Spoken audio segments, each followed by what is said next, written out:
I never imagined I'd be one of those people sharing their personal story online, especially not something like this.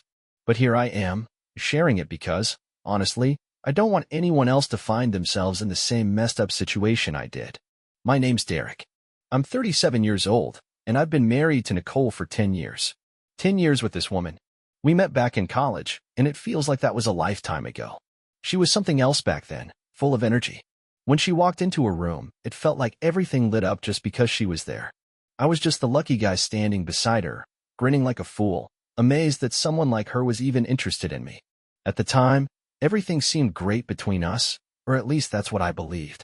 Our friends would always tell us we were the perfect couple. Hell, I bought into that idea for a long time, too. We had what I thought was a solid marriage, shared laughs, some wild nights out, and quiet nights at home. That's how it's supposed to be, right? You build a life together, go through the motions, and assume you'll make it because you've already been through so much. But man, I should have seen the cracks way before they split open. It wasn't that she just woke up one day and changed. No, it was more gradual than that. Looking back now, I can see the signs I ignored, those little moments where something felt off, but I brushed them aside, convincing myself it was nothing. I think part of me just didn't want to admit it. I mean, we'd been together for 10 years. That's not something you walk away from easily, right? The first thing that felt wrong was her work schedule. Nicole had always worked late, but lately, she was coming home even later than usual. I'd ask her about it, and she'd give me the same excuses. Oh, just another late meeting. Or Freddie and I are working on a project, and it's running long. Freddie. That name now makes my blood boil, but back then, I didn't think much of it. He was just a guy she worked with, or so I thought. At first, I believed her. Why wouldn't I? But it started happening more often. She'd come home late, sometimes well past midnight, and she'd be distant, like her mind was anywhere but with me. We barely talked, and when we did, the conversations were surface level. Nothing meaningful, just the usual, "How was your day?" stuff. And when it came to intimacy, well, that was almost non-existent. It felt like we were roommates, not a married couple. We slept in the same bed, but there was this invisible wall between us, and I couldn't understand why. I started doubting myself. Maybe I was just overthinking things. Maybe work was just stressing her out. Maybe I wasn't doing enough. You can drive yourself crazy with all the maybes. But deep down, I knew something was wrong. I just didn't want to admit it. And then came the day everything changed. It was a regular afternoon, nothing special. I was working from home, trying to organize some files on our shared laptop, something we both used for work. I wasn't snooping, I swear. I wasn't even looking for anything. But as I was going through some folders, I came across an email. The subject line didn't raise any red flags, just some work-related nonsense. But something made me open it, and when I did, it hit me like a punch to the gut. The email was from Freddie, her colleague. But it wasn't about work. Oh no, it was far worse than that. The content was explicit, to put it mildly. It was romantic, sure, but mostly sexual. The kind of messages you don't send unless you're sleeping with someone. My blood ran cold as I read his vile words, one after another. He wasn't just a colleague. He was the guy my wife had been sleeping with behind my back. And the worst part? She wasn't even hiding it. I sat there, staring at the screen for what felt like hours, my mind spinning. I could feel the rage building up inside me, but there was something else too, something darker. I wanted to hurt her. I wanted her to feel the same pain I was feeling in that moment. But I couldn't just explode. Not yet. If I was going to confront her, I needed more. I needed to know how long this had been going on, how deep it really was. I couldn't just confront her with an email and expect the truth. So, I did what any guy would do in my situation to gather evidence. I wanted to know everything. Every call, every message, every hidden secret. I needed the full picture, not just a half-baked confrontation where she could lie her way out of it. I installed spyware on her phone and email. I'm not proud of it, but at that point, I didn't care. Trust was already shattered. If she was going to betray me, I was damn sure going to find out every last detail. The program gave me full access to everything: texts, emails, phone calls, all of it. I could even listen in on her conversations if I wanted to. It was like being front and center at the crash that was my marriage. From that moment on, I led a double life. I acted normal around her, smiling, laughing, pretending everything was fine, while secretly checking the spyware every chance I got. I watched as she sent messages to Freddie, planning their next meeting. I could see the texts, the flirty emojis, the sexual hints. It felt like I was watching her fall for someone else right before my eyes, and there was nothing I could do about it. The worst part? I had to pretend I didn't know. I had to sit there, at the dinner table, listening to her talk about her long day at work, knowing full well she'd been with him. Every word she spoke felt like a lie, and it made me sick. But I wasn't done yet. This was just the beginning. I'm not sharing this story to get sympathy. No, I'm sharing it because I know there are guys out there just like me, sitting on their couch, completely clueless, while their wives are out there sleeping with someone else. Trust me, I never thought it would happen to me either. But it did. And if it can happen to me, it can happen to anyone. Once I started tracking Nicole's phone, it didn't take long for the truth to come to light. What I found wasn't just a casual fling or a momentary mistake. It was a full-blown affair that had been going on for over a year. A whole damn year. Can you believe that? A full year of lies, deceit, and betrayal, all happening right under my nose. And the worst part? They were so good at covering it up. This wasn't just some spontaneous thing. They had a whole system, a perfectly organized web of secrecy. Through the spyware, I found out they were meeting in hotels during so-called business trips and conferences. Sometimes, they even flew to different cities just to be together. And on top of that, they had a separate bank account to fund their little escapades. I watched as they booked flights, hotels, fancy dinners. Things Nicole had never even mentioned to me. Not a single word. The pain of uncovering all of this is something I can't really describe. It felt like someone had stabbed me in the stomach and kept twisting the knife. And the fact that it had been going on for so long, that was the real punch in the gut. I felt like a fool for not noticing sooner.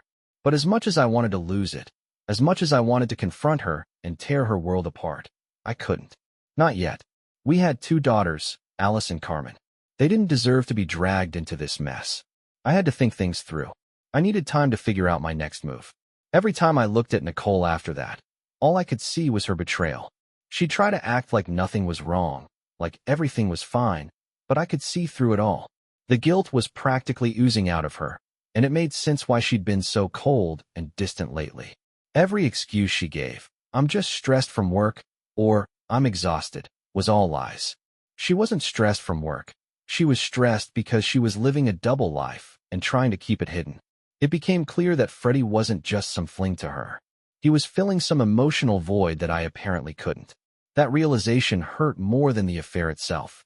I was being replaced, not just physically, but emotionally, too. It felt like I wasn't enough anymore, like the life we'd built together didn't matter.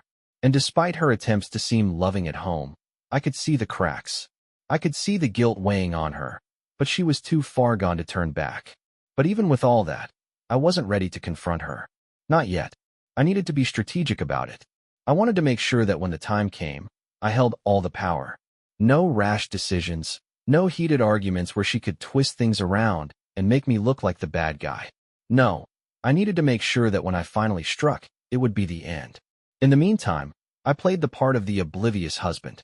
I kept everything as normal as I could for the sake of the kids. I'd help Alice with her homework, take Carmen to soccer practice, and do all the fatherly things I'd always done. I couldn't let them see the cracks in our marriage just yet.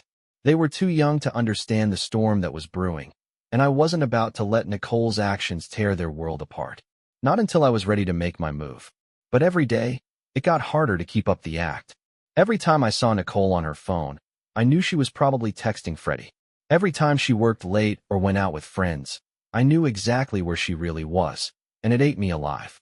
I'd lie in bed next to her, knowing she had just come back from being with another man, and I had to pretend everything was okay. It wasn't just the anger that tore me apart. It was the betrayal, in every possible way. I had trusted her with everything. My heart, my life, my children. And in return, she was giving herself to someone else. I could have confronted her right then, thrown everything in her face, but I didn't. I stayed quiet. I needed more time. I needed to plan my revenge. So I waited. Watched. I bided my time. Every move Nicole made, I was there, always 2 steps ahead, gathering more evidence, letting her dig her own grave without even realizing it. I wasn't going to let her walk away unscathed. When the time came, she would pay for every lie, every secret, every betrayal. Once I decided to play the long game, I knew I couldn't let anything slip. Nicole needed to believe she was in control, that she had me fooled. So, I played my part. The loving, attentive husband who had no clue about what his wife was up to. It wasn't easy, but I had to make it believable. I stayed patient, gave her space when she needed it, acted like her late nights didn't bother me. I even started conversations about her work, asking how her meetings were going. Every time she lied straight to my face, I smiled and nodded, but inside, it was like pouring gasoline on a fire. But I wasn't just sitting around, letting her get away with it. Behind the scenes, I was setting things in motion. First, I began moving money into a private account. Nothing too obvious, just small amounts here and there. I wasn't about to leave myself exposed when everything fell apart. I knew I'd need a financial safety net once the divorce papers were served. I kept collecting evidence too. Every text, every call, every single detail of her affair with Freddie. I saved everything, screenshots, emails, even photos. I wanted to make sure when the time came, there would be no way for her to deny it. She wouldn't be able to twist the story or play the victim. I had all the proof, and I was going to use it. One of the smartest moves I made was hiring a divorce lawyer early on. I consulted with him in secret, told him everything, and he laid out the best strategy. It wasn't just about ending the marriage. It was about ensuring I didn't get screwed in the process. He helped me map out a plan, and part of that plan involved timing. We decided to wait, build the case until it was airtight, and then hit her with the divorce papers when she least expected it. But here's where things got complicated. I knew Freddie had a wife, Camille. I'd seen her around at school events, PTA meetings, stuff like that. She seemed nice enough, a bit distant, but who could blame her? She was married to a guy like Freddie. I figured she deserved to know the truth, but I wasn't about to drop the bomb on her without thinking it through to know. I had to be more strategic than that. I needed to make sure Camille was on my side. So, I began arranging playdates for Alice and Carmen with Camille's kids, who went to the same school. At first, it was casual, just the kids playing, a few light chats, nothing too deep. I wanted to earn her trust, get her comfortable around me. Gradually, I started dropping little hints, subtle things like, Nicole's been working late with Freddie lately. Must be exhausting for them. Or, funny how work can pull people in different directions. Nothing too obvious, just enough to plant a seed of doubt in her mind. I could see the wheels turning, even though she didn't say much at first. It didn't take long before Camille started to get suspicious. You could tell by the way she looked at her phone when Freddie wasn't around, or the way her smile slipped when I mentioned work. I knew she was starting to put things together, but she still needed that final push. And that's when I gave her what she needed, proof. I showed her some of the evidence I'd gathered, just enough to confirm her worst fears without overwhelming her. Texts between Nicole and Freddie, a few suggestive messages, plans for hotel rooms. I didn't lay everything out at once, but it was enough. Camille's face went pale, and I could see the heartbreak hit her like a freight train. She didn't scream or cry. She just sat there, staring at the screen, her hands shaking. I had a feeling something was off, she whispered. I just didn't want to believe it. I felt for her, I really did. I knew exactly what she was going through. Hell, I was going through it myself. But there was also a part of me that was cold, calculating. I needed her on my side for what was coming next. Camille was going to be my secret weapon, and together, we would bring them both down. I wasn't just aiming for a clean break. No, that would have been too easy. I wanted them to suffer the way I had, to feel the weight of their betrayal pressing down on them the same way it had crushed me. Divorce wouldn't be enough. Exposing them, making sure the entire world saw them for what they truly were, that was my endgame. Months of preparation had led to this moment. Camille and I had planned every move, every word, every detail. We knew exactly what we were doing. Nicole and Freddie thought they were safe, that their little affair was still hidden in the shadows. But we were about to drag it all into the light, and there would be no going back. It all started with our anniversary. 10 years of marriage. 10 years gone, and she didn't even see it coming. I suggested we take a romantic weekend getaway to reconnect. Played it up, flowers, a sweet note, everything she'd want to hear. I could see the guilt in her eyes when I brought it up. She hesitated for a second, probably wondering how she'd manage both me and Freddie that weekend. But she agreed. How could she say no to a doting husband who wanted to reignite the spark? Meanwhile, Camille was setting things in motion on her end. She arranged for Freddie to go on a business trip, something Nicole was used to by now. It was almost too perfect. Freddie wouldn't think twice. We picked a hotel not far from where they'd often meet, a place they'd be comfortable sneaking off to, just like they had so many times before. The stage was set. And the night of the trip, everything fell into place. Nicole and I checked into the hotel, but I had no intention of spending even a second with her. Camille and I had been keeping a close watch on Freddie and Nicole, and we knew exactly where they'd end up. I made up an excuse about needing to take a work call and slipped out of the room. My heart was racing, but my mind was sharp. This was it. Camille was already waiting for me in the hotel lobby when I arrived. We exchanged a silent nod, both of us fully aware of what was about to unfold. We made our way to the room where Freddie and Nicole were set to meet, adrenaline coursing through my veins. I had the camera ready. There was no way they'd talk their way out of this. We waited in the hallway for what felt like forever. My hands were shaking, but it wasn't fear. It was anger. Anger from months of holding this inside, of pretending everything was fine while they were sneaking around behind our backs. And then, we saw them. Nicole and Freddie arrived separately, as they always did. First, Freddie. Then Nicole, slipping into the hotel room like it was their own secret world. They had no clue that everything was about to come crashing down. Camille and I gave them a few minutes, just enough time for them to drop their guard, to think they were safe. Then, without any warning, we burst into the room. The look on their faces was priceless. Nicole's eyes went wide in shock, her mouth opening and closing like a fish gasping for air. Freddie froze, completely stunned. They didn't even have time to cover themselves up. It was the perfect snapshot of their pathetic, secret life. I saw the panic flood Nicole's face as she realized what was happening, but it was too late. I made sure the camera caught every moment. My voice was cold and detached as I spoke. Surprise. I've known for a long time, Nicole. I've known about all of it. She stammered, trying to come up with some kind of excuse, but I wasn't interested. The time for lies was over. Her face went pale, and her hands were shaking. She couldn't even meet my eyes, and that's when I knew it was done. She knew the game was up. There was no way out this time. She had been caught, and there was nothing left to say. Camille, too, stood there quietly, her face as cold as mine. Freddie had this ridiculous, deer-in-the-headlights look, like he couldn't believe what was happening. Honestly, I think he was more concerned about what Camille would do than the fact that I was standing there, recording everything. I made sure to capture it all, every word, every reaction, every humiliating moment. Nicole could barely speak. When she did try to say something, I cut her off with a wave of my hand. Save it, I said, my voice colder than I had ever heard it. You don't get to explain anything. In that moment, I felt a strange calm wash over me. Months of anger, pain, and betrayal had led me here, and now that I was standing in that room, exposing them, I felt detached. I had been preparing for this moment for so long, it was like watching someone else's life unfold in front of me. There was no screaming, no yelling, no drama. Just the cold, hard reality of what they had done, laid bare for all of us to see. Nicole stood there, frozen, while Freddie stumbled for words, trying to hold on to whatever shred of dignity he had left. But there was nothing they could say or do to change what had happened. Camille and I walked out of that hotel room without another word. We didn't need to stay and watch them scramble for explanations or beg for forgiveness. We had what we came for: proof. They couldn't deny it anymore.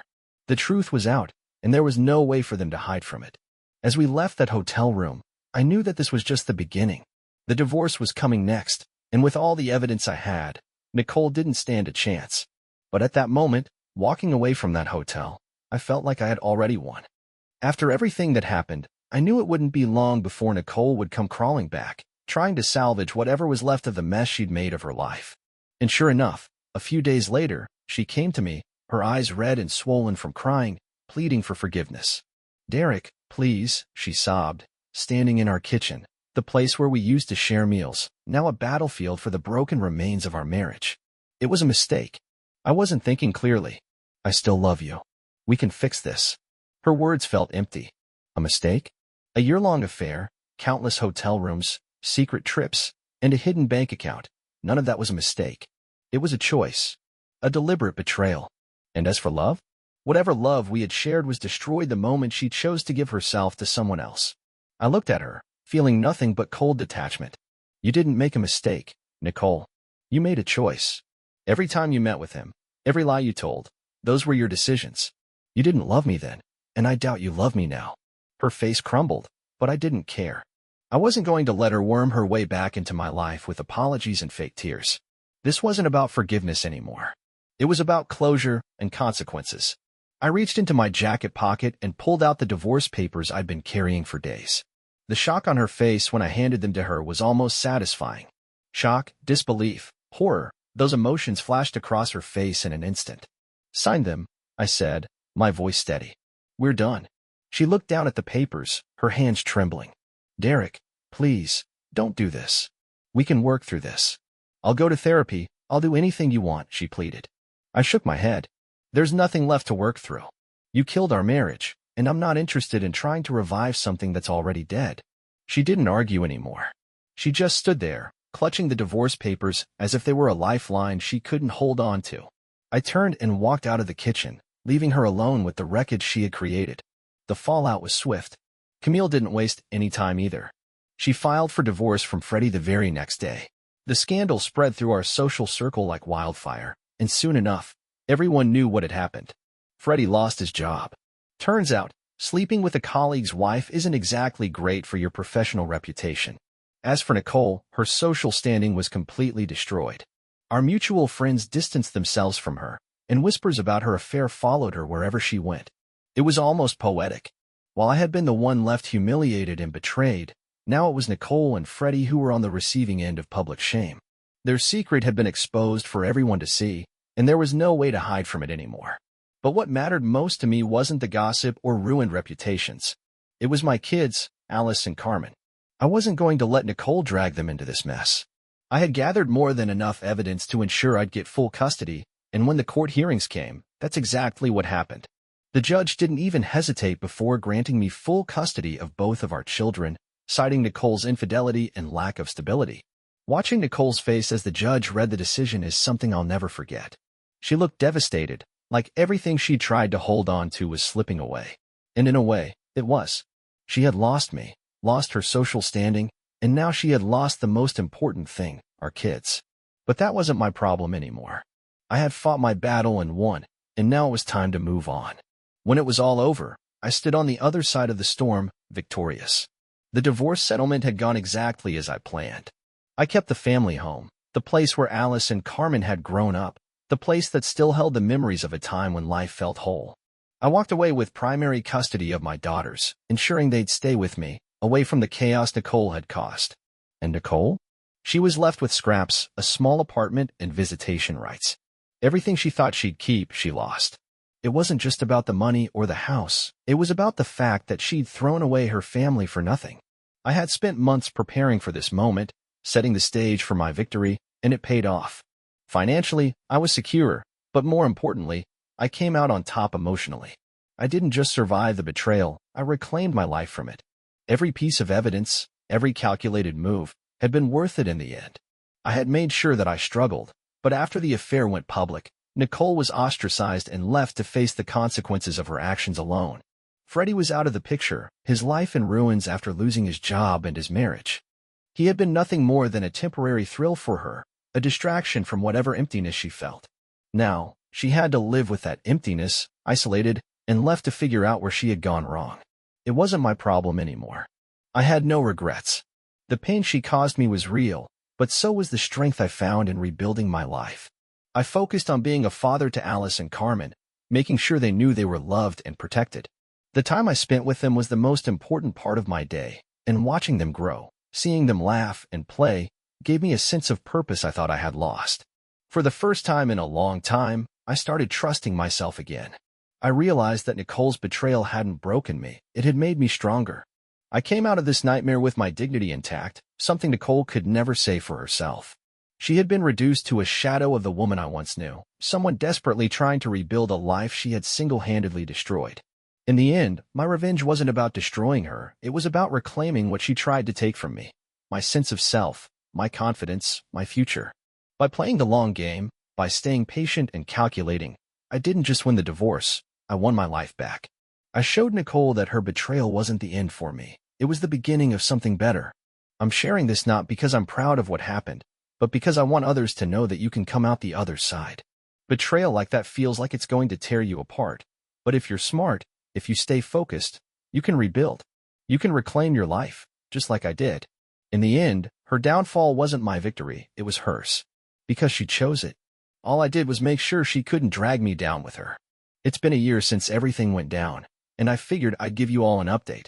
A lot has changed in my life, and honestly, I never thought I'd be in such a good place after everything that happened. If you'd told me a year ago that I'd come out of this stronger, happier, and more at peace, I probably wouldn't have believed you. First off, I've been doing well, better than I expected, to be honest. After the dust settled, I focused on rebuilding my life, and that meant putting all my energy into being the best father I can be for Alice and Carmen. They're both doing great, by the way. They've adjusted to the changes much faster than I thought they would. I think the stability of staying in the family home helped, and I've made sure they know they're loved, no matter what. Nicole, as you might have guessed, isn't really part of our lives anymore. She's got her visitation rights, but the relationship between her and the girls is strained, to say the least. I don't encourage or discourage it. I let them make their own decisions, and right now, they're not too interested in spending much time with her. I think they're still processing everything. Nicole's been trying to get her life back on track, but from what I hear, it's not going too well. She's still dealing with the fallout from the affair, and it doesn't seem like she's made much progress. As for me, I've moved on. I won't lie, there were some tough days. Days when I felt the weight of everything that happened and wondered if I'd ever feel normal again. But with time, I started to heal. I've been seeing someone, actually. We've been together for a few months now, and it's been good. I won't get into too many details, but she's been a breath of fresh air in my life. There's no drama, no secrets, just honesty and support, which is exactly what I needed. Work's been steady, and I've found myself focusing more on the future. I've been saving up, planning a few trips with the girls.